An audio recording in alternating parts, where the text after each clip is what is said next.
Hi friends, నేను మీ యువ రైతు శేఖర్ మాట్లాడుతున్నాను. ప్రజెంట్ మా పొలంలోని మిరపనారు ఎలా పోయాలో అండి దాని గురించి వీడియో చేస్తున్నాను. మొత్తం ఏ విధంగా పోస్తాం ఎట్లా అనేది వివరించే విధంగా మీకు చూపిస్తాను ఈ వీడియోలో. రైతు మిత్రులకు తెలియజేయడం ఏమనంటే, మిరపనారు పోసే మడి అంటారు. ఆ మడిని మొదటగా ఎద్దుల సహాయంతో ఇట్లా చిన్న గుంటుకతో మొత్తం చదును చేసుకోవాలి. చదును చేసుకున్న తర్వాత చదును చేసుకోవడం వల్ల మనకు నారు అనేది పోయడానికి చాలా వీలుగా సులువుగా ఉంటుంది. చూడండి రైతులారా,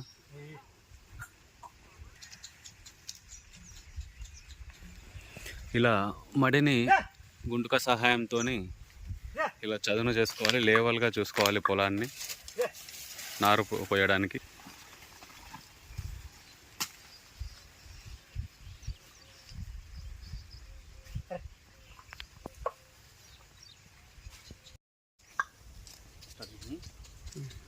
రైతు మిత్రులకి ఏమనగంటే, మడిని గుంట సహాయంతో చేసిన తర్వాత మనం మిరపనారు మధ్యలో పోయడానికి ఇట్లా కాలువ గెట్టు లెక్క కట్టుకోవాలి. గెట్టు లెక్క కట్టుకోవడం వల్ల లాభం ఏంటంటే, మనము నారు పోసిన తర్వాత నీళ్లు పెట్టడానికి మనకు చాలా అనువుగా ఉంటుంది. దాని ద్వారా నారు అనేది చాలా మంచిగా వాటర్ పెట్టడం చాలా సులువుగా ఉంటుంది.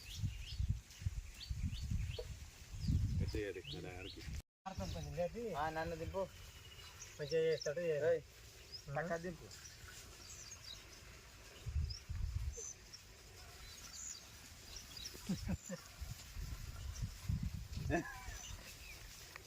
స్పీడ్ పెడుతున్నా. నన్ను దింపు మళ్ళా.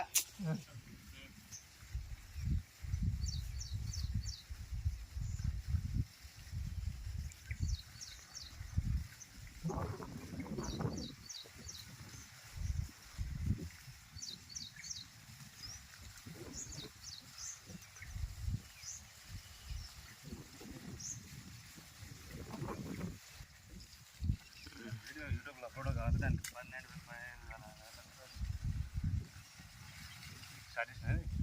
మళ్ళీ మాటలు మాట్లాడకూడదు. హాయ్ ఫ్రెండ్స్, నారు పోసేటప్పుడు ప్రజెంట్ వచ్చేసి ఇలా లేవల్ అనుకోవాలి పొలం మొత్తం. హాయ్ రైతు మిత్రులందరికీ నమస్కారం. మనము నారు పోయడానికి మొత్తం గుంటుకొత్త సహాయంతో ఇట్లా చేసిన తర్వాత కూడా చేతుల సహాయంతో మొత్తం మనం చదును చేసుకున్న దుక్కిని మొత్తం ఒక లేవల్గా, అంటే లేవల్ ఎందుకనంటే వాటర్ మనం పెట్టే నీళ్ళను నారుకు మొత్తము లేవల్గా ఉండాలి. ఒక సైడ్ నుంచి వాటర్ పెడితే మొత్తం వెళ్ళిపోవాలి. అలా ఉండడానికి దీన్ని ఇలా చేయడం జరుగుతుంది. నేను మీ యువ రైతు శేఖర్ మాట్లాడుతున్నాను. ఇంకా మొత్తం ప్రాసెస్ వీడియోలో మొత్తం ఇంకా క్లియర్గా చూపిస్తుంటా, ఎట్లా పోయాలి, ఏ విధంగా పోయాలి, ఎట్లా వస్తుంది నారు అనేసి మీకు చెప్తూనే ఉంటాను. హాయ్ ఫ్రెండ్స్, రైతు మిత్రులకు నేను ఈషా కంపెనీ వారి 6631ని సెలెక్ట్ చేసుకున్నాను. నేను ఈ సంవత్సరము మిరపకు ప్రజెంట్ మిరప, ఇంకోటి దాంతోపాటు కలాష్ వారివి కుబేర 305 కూడా నేను 2 రకాలకు సంబంధించిన మిర్చిని తీసుకోవడం జరిగింది. ఎలా పోస్తారంటే, మొదటగా నారుని ఇలా చదును చేసిన పొలంలోని లైన్స్ మాదిరిగా కొట్టుకొని దాంట్లో ఒక్కొక్క సీడ్ విత్తనాన్ని ఒక్కొక్క దాన్ని ఇలా వేయడం ద్వారా నారు అనేది మనకు స్పష్టంగా మంచిగా చాలా క్లియర్గా వస్తుంది.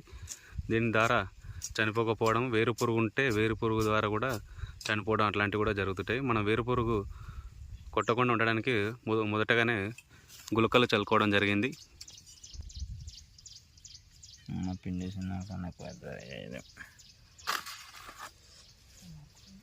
ఇలా మిరప సీడ్ విత్తనాలను ఇలాగా పోయడం జరుగుతుంది.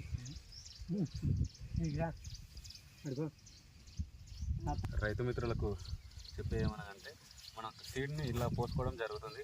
ఇది ఈషా వారి 6631. గత పోయిన సంవత్సరం మా పక్కన గ్రామంలోని గౌతంపల్లి అనే గ్రామంలోని రైతు ఇదే సీడ్కి సంబంధించి మొత్తం నాటడం జరిగింది. దాని ద్వారా ఏంటంటే, పంటకు పోయిన సంవత్సరం వైరస్ రావడం వల్ల చాలా వరకు మిరప పంటకు నష్టము జరిగింది రైతులకు. అయితే ఈషా 6631 వాళ్ళది గత సంవత్సరం పోయిన నెల ఫిబ్రవరి వరకు కూడా కనీసం కూడా వాళ్ళది ఎటువంటి తెగులు లేకుండా రైతు కూడా 2.5 ఎకరాలలోని 90 క్వింటాల పంట వచ్చింది. దాన్ని చూసి ఈసారి నేను ఈషావారి 6631ని సెలెక్ట్ చేసుకోవడం జరిగింది. దీనిలోని ఇలా లైన్స్ కొట్టి సీడ్ని మనం ఇలా వేసుకోవడం జరుగుతుంది. దీని ద్వారా నారు అనేది చాలా క్లియర్గా వస్తుంది. అది దీంట్లో వేసేటప్పుడు కూడా ఒక్కొక్క సీడ్కి 2 అతుక్కోకుండా కూడా వేయాలి. అలా వేస్తేనే సీడ్ అనేది మనకు నారు అనేది చాలా స్పష్టంగా మంచిగా కనిపిస్తుంది.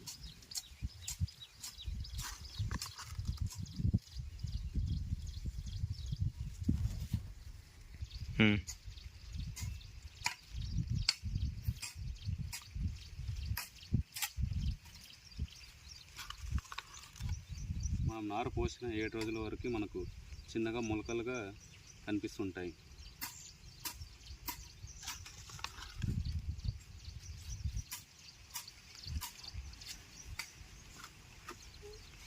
ఇలా